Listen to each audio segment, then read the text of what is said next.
Let me go back in October 2024. It was the high peak of the election time.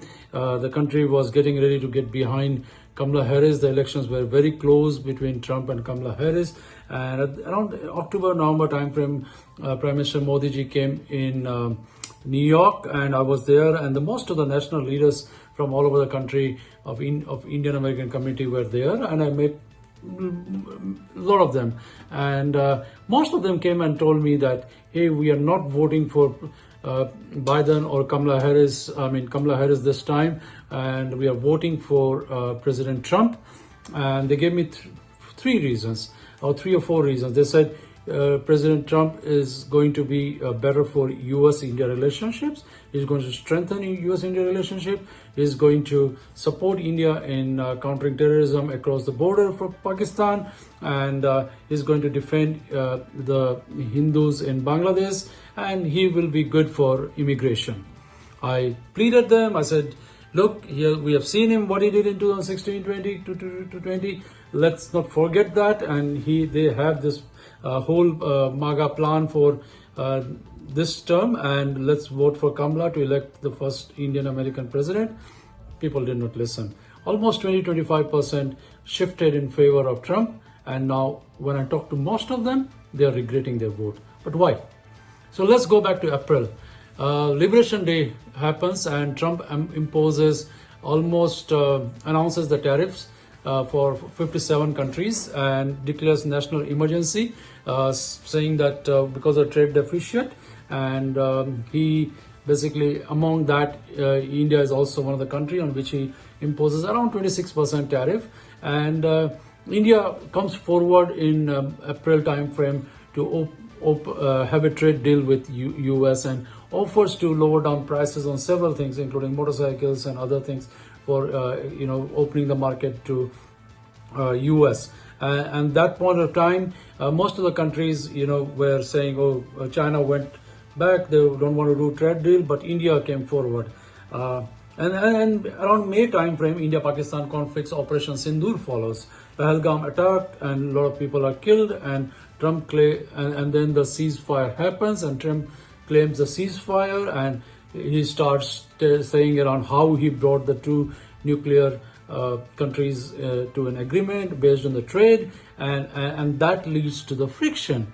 There is a so-called that there was a phone call between Prime Minister Modi and Donald Trump, and Modi refused to accept the false narrative of Trump bringing the ceasefire, and that led Trump to get upset, that because he was expecting that, like Pakistan, India is going to nominate Trump for Nobel Peace Prize. If India was to open this market, the manufacturing in US is very technologically advanced, and they produce in large bulk quantity. They could sell to the consumers with around 25 to 30 rupees, which means that in the short term, the consumers will get lower prices. But within 3 years, when our farmers in India have stopped producing this, and they stopped farming, what would happen is that they would switch or double the price. That's what they've done in the past in other places, and that would definitely push the poor farmers to more poverty, and then India would be dependent on its grains on US and the supplies, and that would be a disaster. So it was natural for India to protect its dairy and agriculture and other products, and not to allow entry, and that's what Prime Minister Modi said. So it looks so funny. I mean, the diplomacy had been thrown out of the toilet. The relationship which has been built between US and India over the last 25 years, starting from President Clinton to President Bush to President Obama, going to as a chief guest during the Republic Day in India, and President Biden, and trade growing from $20 billion to $190 billion. It all collapsed. It went all down the toilet. I mean, the relationship. And every day there was China is one of the largest importers of Russian oil. On the other hand, it's importing around $40 to $45 billion or more of Russian oil. And it's number one customer of Russian oil.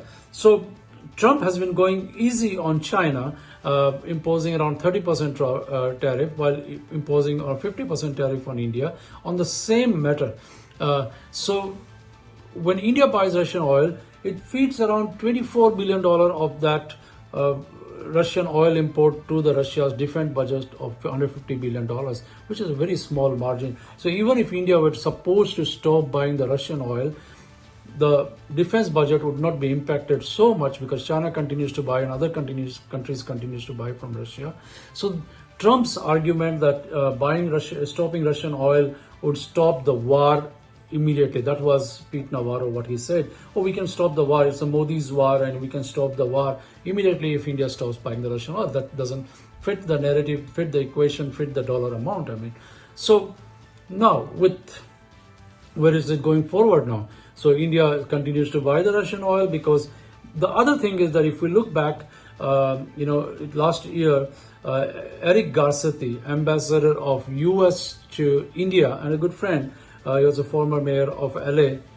Now, US-India relationship in last few years have shaped stronger because US needed to partner with India to counterbalance China in the Indo-Pacific region. And India was the natural ally in that region. So that's why they formed Quad with Japan and Australia to counterbalance the rising growth of China. US number one adversary is either Russia or China and not India. So going against India, going to destroy the relationship with India doesn't make any sense. And this would be one of the biggest historic mistake of Trump administration of destroying relationship with India and not continuing to counter China. China's military power, China's economic power. This is definitely a threat to the United States at this point of time. They come back and say, I talk to them and they come back and say, this is not what we expected. This is completely different. This is insulting to our community. This is the 5.5 million Indian Americans are being insulted through these kind of remarks to their homeland. And definitely most of the Indian American community supports fair trade deals, supports the growth of US businesses. They have been working hard here, from hotel industry to medical and doctors and engineers, adding to one of the largest tax contribution and all other kind of contribution to the US economy.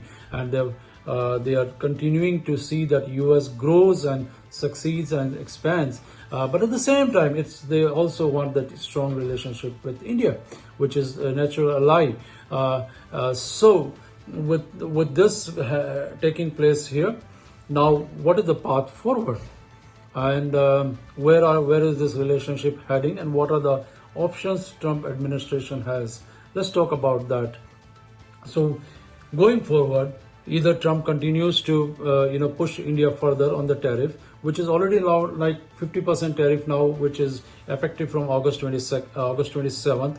I was in the grocery stores recently, a few days back, and I was talking to a few of the the biggest grocery stores in Bay Area, and they told me that they've already raised around 20% of the prices on the Indian groceries, and they expect to raise around 15% more, which could be around 30 to 35%. They said we didn't want to. The whole reason being that India not choosing to nominate him for Nobel Peace Prize, and that's what is leading to. So it's very interesting to see how this country unfolds. But at the same time, I think most of the Indian Americans, they support stronger US-India relationship. They are working to make US economically more stronger, and both the democracies have a strong relationship and grow further. So that's where we will look forward to this, what happens. In the same time, what is happening is that the other thing, which is the visa situation, the deportation of folks on green card, student visas, 6,000 students deported in the last few weeks, majority of them for India, for H1 visa being revival.